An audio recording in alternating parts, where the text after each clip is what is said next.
G'day and welcome to this very special episode 39 of The Other Side. This week, we will be revealing our first ever independent research study, and it's a doozy. Anyone who votes conservatively or for the Liberal Party in Australia, or who cares about classical liberalism at all, or even cares about Australia at all, needs to see this research. It may also be an indicator that the Federal Coalition could be on track for defeat at the next election if they don't change their strategy. A few weeks ago, in episode 35, I told the story of former Queensland Premier Campbell Newman. Now, the story of Newman is important because he's a bit of a symbol of the dilemma that's confronting the Liberal Party Australia-wide at the moment.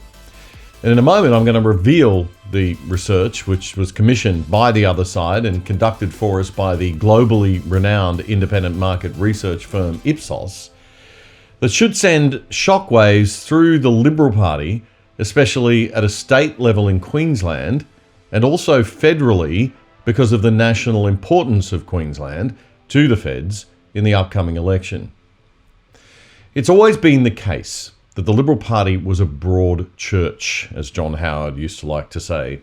A party made up of people from the centre to the right, both in terms of social policies and economic policies and varying combinations of each in between. Despite the dramatic losses in the state elections this past 8 months in Queensland and Western Australia, which really cannot be blamed solely on COVID, the Liberal National Coalition will probably win the next federal election, or at least they won't lose it. But that'll be only because the Labor Party is also having its own identity crisis, being torn to bits by the far-left inner-city woke crowd with their crazy ideology that no one else in Australia wants a bar of. In short, the exclusive research undertaken by The Other Side shows that the Queensland Labor Premier, Anastasia Palaszczuk, and former LNP Premier Campbell Newman have higher favourability scores among those intending to vote LNP at the next election than any current sitting state Queensland LNP member. We commissioned a poll of 500 Queenslanders, which was conducted independently for us by the leading global polling and research company Ipsos. 173 respondents that we polled indicated that they would be voting for the LNP at the next election, or the Liberal National Coalition federally. Of those LNP voters, 47.4% had a favourable view of Labor Premier Anastasia Palaszczuk, while the current LNP leader, David Crisafulli, landed in 5th place on just 33.5% favourability. And that's among LNP voters only. The leader at the state 2020 election in Queensland, Deb Frecklington, scored a 45.7% favourability among the party faithful, still not higher than the Labor Premier. While the other high-profile state LNP MPs, Tim Mander and Tim Nichols, scored 31.8% and 27.7% respectively. And here's the kicker. Former Premier Campbell Newman of the LNP, who the party has been treating as a pariah for the last 6 years since he lost in 2015, he topped the list at 57.8%.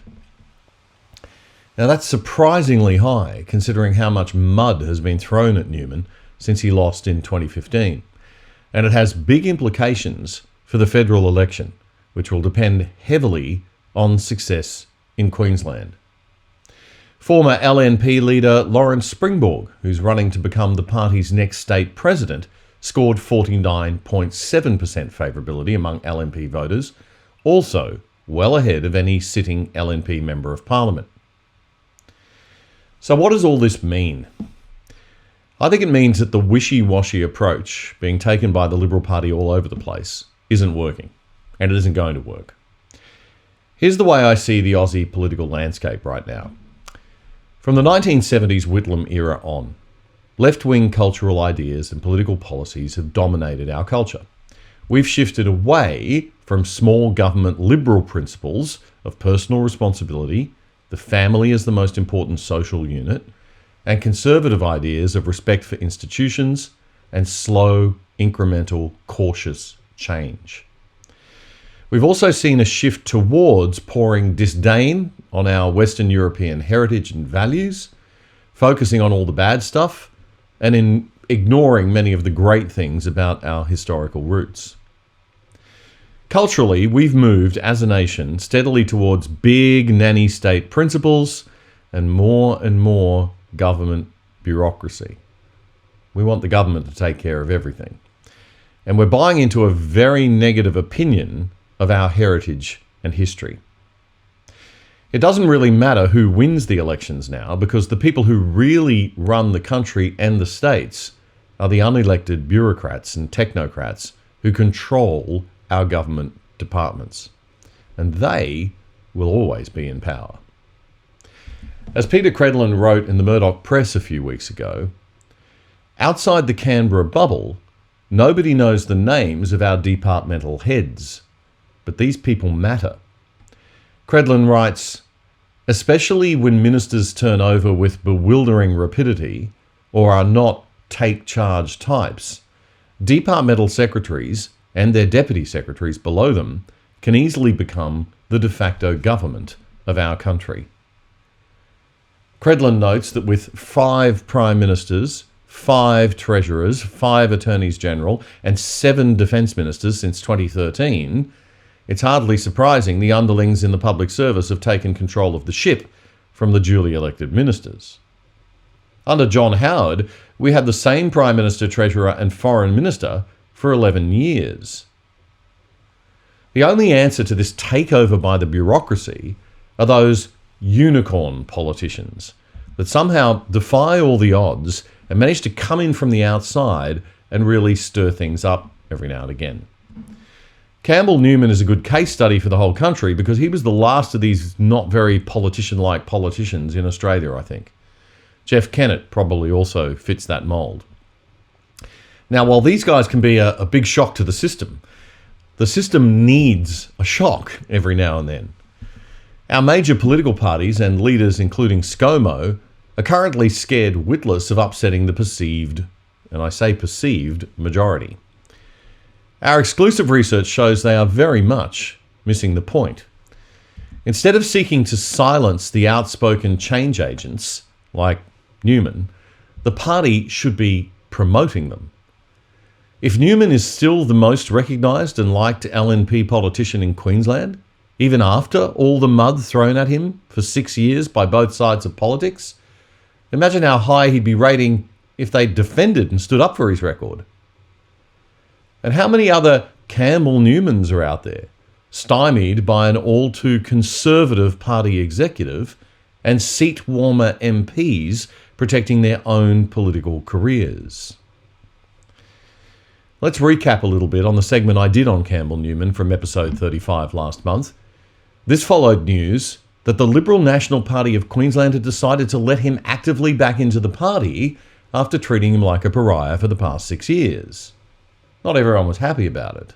The former Lord Mayor of Brisbane won a state election in Queensland to become Premier in 2012 by an absolute landslide. Ladies and gentlemen, I want to thank all Queenslanders this evening for voting for change.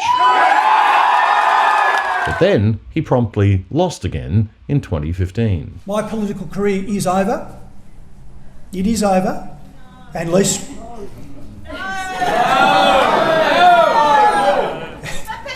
Tough, you're going to have to wear that one. Here's why this is also important for all Australians. Campbell is a social moderate and economic conservative. When he won government, he immediately set about trying to cut down the waste in the public service and bring the bureaucracy down to a size that was what Queensland could actually afford, rather than what the Labor Party and the unions wanted. His greatest sin? Doing this quickly. Can Do Campbell quickly became Please Don't Do Any More Campbell, as the public, Labor and the unions turned on him for reducing public servant numbers by 14,000. He tried to run a responsible ship financially, and he moved fast to just get things done, like a former army officer with an engineering degree might do. You see, no one wants to reward any politician that stands up for good money management and ends the nice little game the bureaucracy has going on of taking value away from the economy and spending it on stuff that they want to spend it on. The Queensland Labor Party have been campaigning for 6 years on the back of the idea that you don't want Campbell Newman back again. And, like a bunch of dopey scaredy cats, the LNP has been trying to distance itself from him instead of defending what he was trying to do as unpopular, but actually what was really needed at the time. And still, not everyone's happy about Newman's return to a role as an LNP trustee. When it was announced, there was no shortage of loyal LNP party members happy to bleat to their media mates about how upset they were. Good to see that the lessons about public displays of disunity from last year's dreadful defeat were well learned. The current mob don't want Campbell back in the fold because he speaks his mind. But here are some facts about Newman that all LNP members, all Queenslanders and all Aussies should know. Newman won with an unprecedented majority in 2012 to bring the LNP to power for the first and only time for the last 23 years. Even when he lost in 2015, he still had 41% of the primary vote. No Queensland LNP leader has achieved that level of primary vote since. And get this, Labor's Anastasia Palaszczuk, the Queensland Premier, has also never hit it. She's never won an election with a primary vote above 40%. Interesting statistic, that one. Now, back in that episode, we pointed to some interesting research in the Courier Mail newspaper. Despite being dumped on by some of the losers, and I use the term literally, in his own party, this was the result of a poll conducted by the Courier Mail the day after it was announced that he'd be returning in a trustee role with LNP headquarters. 70% of a sample size that got up to 2,500 respondents thought that Newman's return to the LNP would help the party. Okay, now this was not a totally legit poll because it's a self-selected incoming sample, not a random outgoing sample. So in technical polling and statistician terms, it's not the cleanest way to go about running a poll. But this is a pretty surprising result, 70 to 30, with that much sample size, when you consider how much criticism Newman had been under and how many people within the party weren't happy about him coming back in. So this is why we stepped in to test and see if that response was valid. In our more rigorous and random Ipsos survey, the results were supported among Liberal Party voters at least. 73% of the LNP voters who had a view said they thought Newman's return would be a good thing, while 27% in our survey said no. So there seems to be a disconnect between the party leadership and active senior membership and what the average centre-right Australian voter actually wants to see from its main political party.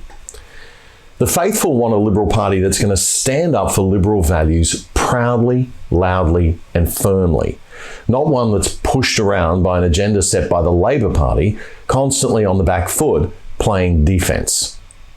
This is consistent with the recent defeat in Queensland, the near annihilation in Western Australia, both places where the party chose not to have an outspoken, strong position, but to play it safe, and especially play it safe on the COVID narrative.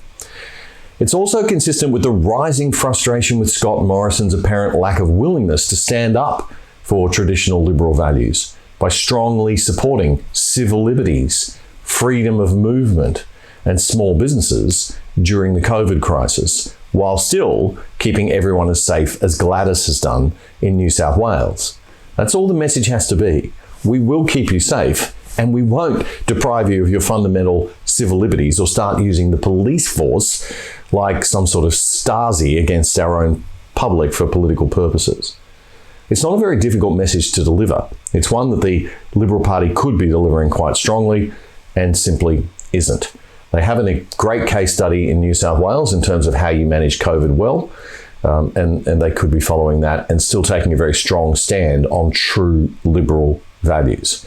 But they don't seem to be wanting to do that, and we can see the effect that that's now having on Scott Morrison's political rankings in the news poll that came out last week as well. All right, so it's time for ScoMo to take on his critics and the power-mad Labor states with a clear, strong message or two. Scott Morrison should trumpet traditional Liberal Party values and not be seen to kowtow to Labor's agenda or woke culture, as Frecklington in Queensland or Kirkup in WA did. But don't take my word for it. As we covered back in episode 31, American psychologist Professor Drew Weston, author of a book called The Political Brain, says the neuroscience has been clear since 2008. In an interview he did on CBS News way back in 2007, when he was trying to convince Democrats to stop being so focused on details and instead inspire people with a bit of leadership and vision, Professor Weston explained the importance of the emotional centres of the brain over the rational centres when it comes to how people vote. If you want to win the hearts and minds of voters, you better start with their heart, because otherwise they're not going to be listening to much about what's on your mind. That's the advice he's given a number of Democratic candidates. Who exactly, he won't say, but he does say there is scientific proof that when voters make choices, it's not about an intellectual connection. So where the brain isn't lit up is all up here and down here, which are essentially the thinking circuits of the brain. That's basically the dead zone in much of politics. And you can plug away at those 2 millimeters of neural turf if you want through an entire election. You do that and you're going to lose. So the thinking circuits of the brain are the dead zone. Now that sounds bad, but when you think about it for a minute, it does make sense. Our emotional and social intelligence, our gut instincts, rule when it comes to voting decisions. And that's probably as it should be. We're trying to determine if a candidate is of good character and can do the job, whether they're credible and trustworthy and authentic. Our emotional and social intelligence are important and valid. They are the result of a lifetime of lived experience. We should always challenge our feelings and gut instinct, but we should never ignore or undervalue them either. And when it comes to selecting our leaders, we don't. But politicians who play to win arguments will always lose to those who have passion, show conviction, and have a compelling vision to sell. Do you think if candidates are honest and forthcoming and true to themselves, people forgive positions they don't necessarily agree with? Yes, in fact, the data are crystal clear on this. People prefer someone who shares their values, but what they don't like is someone who doesn't display theirs, who you don't know where they stand on things. Good advice. Passion, guts, leadership, and action. All the things the electorate loves to see leaders doing. All the things that maverick leaders deliver on. When it comes to choosing candidates and working out their story, our political parties, especially on the Conservative side, need to stop being so conservative. Here's somewhere you can start, ScoMo, with who is running the Victorian Police force and how cosy they are with the state government. It's getting more than a little unhealthy. I'm becoming increasingly disturbed by the subtle harassment being shown by the Victorian Police to members of the independent media in particular. They're not picking on the old media too much, but they are hassling new media identities like Avi Yemeni and the Real Rukshan. Now, these guys are influential and they have good creds and they do good work. And we're supposed to live in a free country when journalists can report freely and without a sense of police intimidation. We wouldn't have allowed this in the days when I was a journalist. Yeah, g'day, is that Rukshan? Yes, it's Rukshan. Yeah, g'day, it's Simon from the Police. How you doing? Yeah, good man, how are you? Mate, I've just got a letter here that I need to give you. To come up? Yeah, I'll come downstairs. Just got a letter here. It's been signed by Luke Cornelius, Assistant Commissioner. Yep. Just about tomorrow's action. What's tomorrow's action? Well, Because this is the second time that you guys have come here, right? And I feel like I'm being harassed. Because I'm not a protest organizer, I'm not a protester. Okay, that's fine. Okay? I'm not any of these things. What are you doing? Can you not block my wife? What are you doing? You're here. You come into our house. What are you doing? Blocking us. I'm a reporter. That's fine. Okay, I do press work. I do media work.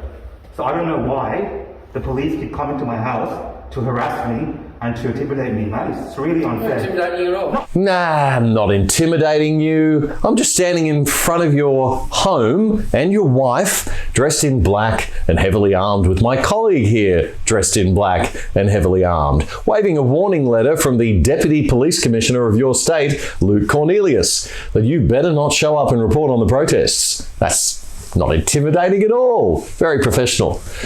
They were kind of professional and very polite, I'll give them that, but so were some of the Nazis. Right this way to the showers, Mrs. Goldstein. You can't say this is not designed to intimidate. You'd have to be an idiot to believe that. This is harassment, man. I don't think it is. Yes, it is, because we don't organise protests. You're Did you here. go to Channel 7? Did you go to Channel 9? Maybe. You went to them? They work all the time. I've been asked to I'm do doing this my here. job. I'm doing my work. Okay. The police, maybe they... How do you have my address? We're the police. Yes, we're the police and we know where you live. Nice. Avi Yemeni from Rebel News was next. So why are you coming to my house to deliver me a message about a protest tomorrow? Because that's what we've been advised to do by Who the advised? Commissioner. So he that's advised. for you. Where are you from? Dandenong. We're all from Dandenong. You're all from Dandenong. So, Correct. so the commissioner asked you directly to come to my house, a journalist, and to give me a letter warning me what?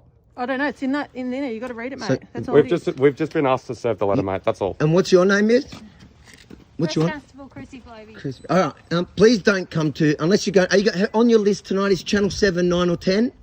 Haven't gone through the entire list, mate. Do you mind looking at the list and letting us know? I think Sorry, mate, that'd be sensitive information. the public would like to Excuse me, know. mate, if you could The just back public away would from- like to know if you're going to Just be Channel 9 careful, and mate. 10. Be careful. Yeah, shame on you. Trying to intimidate journalists. Look at that.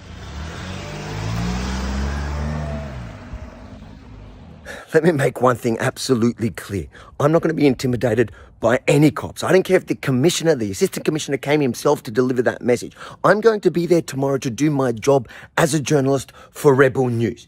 The only mainstream old media who seem to be interested in sticking up for freedom of the press in Australia are the right-wing nutjobs at evil Murdoch's Sky News.